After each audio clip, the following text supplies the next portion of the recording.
la le le le le. Le la le le le. Le la le la le la le la le la le le le. Le la le le le.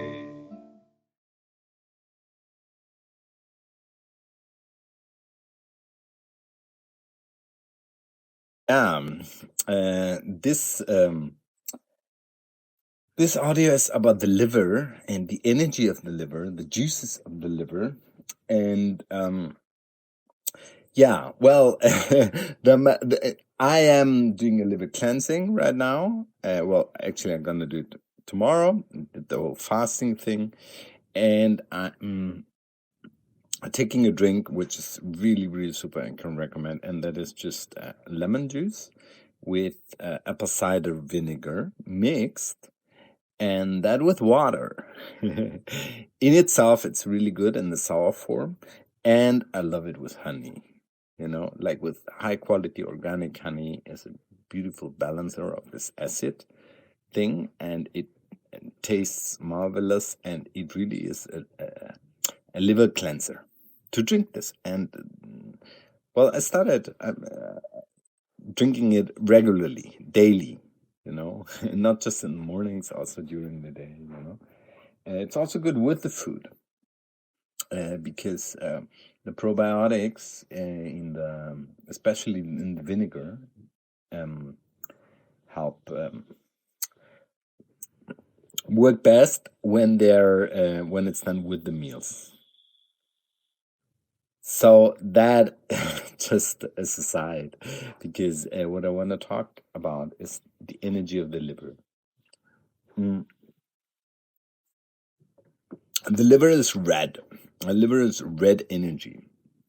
The liver is the center of pitta, the heart also, but the liver is the center of pitta in the Ayurvedic system. So it's a fire, it's reddish. And the emotion with it, as many may know or have sensed in some ways, the anger. Like I've been giving sessions where literally the person was lying down and with the right arm, wow, and it's like coming from the liver. So the liver has this anger thing, and how it is with red energy, with blood energy, with fire energy. When you don't know how to handle this power, it becomes destructive. So it's basically the root, physically and emotional, from what anger and destroying and, beating people and going even out to war, the whole thing, So, and not well handled liver energy is too much, it's like choleric, it's too much fire, and it will bring out its anger. And with the cleansing, with the physical part, but what's more interesting is to relate, to give to let in the liver the juices flow, which this medicine that I said, this drink is very helpful, and fasting is very helpful, and the liver cleansing that I'm going to do, and combo. So a whole program for the liver. I'm just sharing that I'm doing that, but what is the interesting thing is to bring the liver into earth, to ground the liver, to be aware of the liver and to move from the liver and to handle well the energy of the liver. Then it's a very warm energy. It's an energy, if you give somebody a hug, feel the hug from the liver, like as an extension of the liver into the two arms. You're holding someone with your liver. So that is, it's, let's say that the liver is red. Red is fire. When it's going towards the fire element, it becomes too much, So what is important is to bring it down into the water element. So the whole work that I do with the water and the fluids and feeling the fluids and feeling all the organs, but specifically feeling the liver in its fluidity. We can do that as hands-on work. I teach that. It's like being with the liver, putting a hand in front. You can do it with your own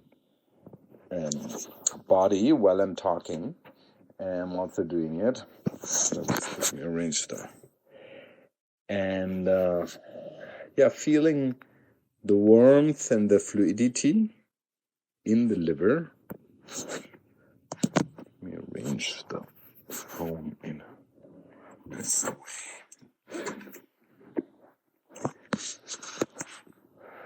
Keep your hands on the liver. Let the liver float. Let the liver float like a this warm, big red organ there on the right side of your body. Well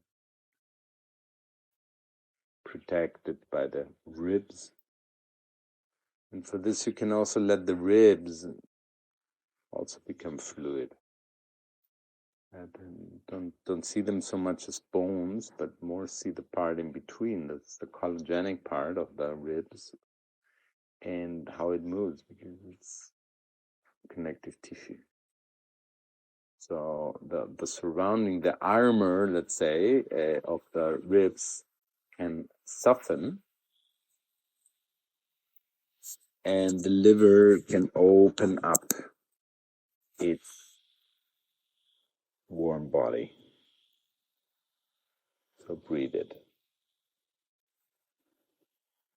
It's not so much breathe it. It's more let your liver breathe. Let your liver breathe. She has a different breath than your lungs have. And I'm saying she because there you relate to the feminine aspect of the liver, which is the watery aspect, because she's a fluid organ. So it's a kind of a depatriarchalization. There's some movement that works with decolonization of the body, like the idea of the colonization, especially in Latin America, how people have that embodied, this patriarchal system. So in a way, we're doing this with the liver, bringing it from this excess masculine fire over fierce, destructive, angry energy into its essential fluidity, to sense it as an organ, and by sensing it, by giving it the right nutrition and the right things that you need so your liver is clean.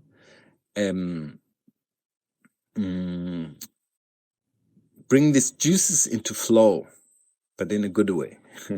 In a what's the feminine side of the red energy, of the of what anger could be on the other side. It's creativity, it's force of life. It's it's the opposite of tiredness, because if it gets too, if it gets fatty, then my body feels tired. So it is important to activate this energy, this red energy, but in a way that it cleanses itself, which has to do with your outer action. It's not just what you do. That's why I'm not teaching or telling much about liver cleanses. There's enough information about it. But the point is to enliven that drive in the liver, in my liver. It's connected to the solar plexus. It's this whole mid side, which is fire, the fireplace, and to direct that fire in a way that it becomes creative. That is liver medicine in my energetic view. Okay, Hush. I'm happy to share this information about being in the body, because I explore with my body. I learned a lot. I mean, these things come from body-mind centering, with really feeling the organ texture of of the liver and of the body parts and how it's connected, like when the liver is not too heavy, but like rested and not overheated, not overactive. It's a general thing to just calm down because, everybody's running around, and then just as the heart gets overactivated, the liver gets overactivated. And it's time to bring it into balance. To bring the masculine in balance with the feminine, and one of the ways, that's what I was saying, with the depatriarchalization of the body, that because we have it everywhere. It's the same thing with the eyes. Like, we're looking with tension, we want to see things, we want to read things, we're a lot now with this whole screen thing and everything, and it's a very masculine use, a dominant use of the eyes, So relaxing the eyes, really, and bringing the eyes back into the fluidity and the femininity is a letting go of the patriarchal structure in the body. And that's all over the body. But just to speak today about the liver aspect, it's bringing peace into your body. And through your body also into your emotions, because when you know this wellness and this richness of being in your liver and resting in your liver and using this energy well, then you just don't get angry, because it's a waste of energy to be pissed off with people and shouting and all this. It's like, okay, if you have that in you, okay, let it out, scream it out and shut it out, vomit it out, flush it out of your liver, okay? And then once it's out, let's not go anymore into the anger and the fight and all these things. We don't need, we don't need this energy that way. We can use that energy in a divine way, embodied, which is at peace and in a good relationship with the fire within us, with the fire in the solar plexus, with the fire in the liver. To a good balance of fire and water. Aho, being in the body, that was the liver channeling, liver transmission, and inspiration for you to practice being in the body with your liver, being in the liver. And more series are to come. I'm going to speak about further researches of the body in podcasts. Ooh, hush, hush. Leila, le, le, le, le. Leila, le, le, le. Leila, le, le, le, le.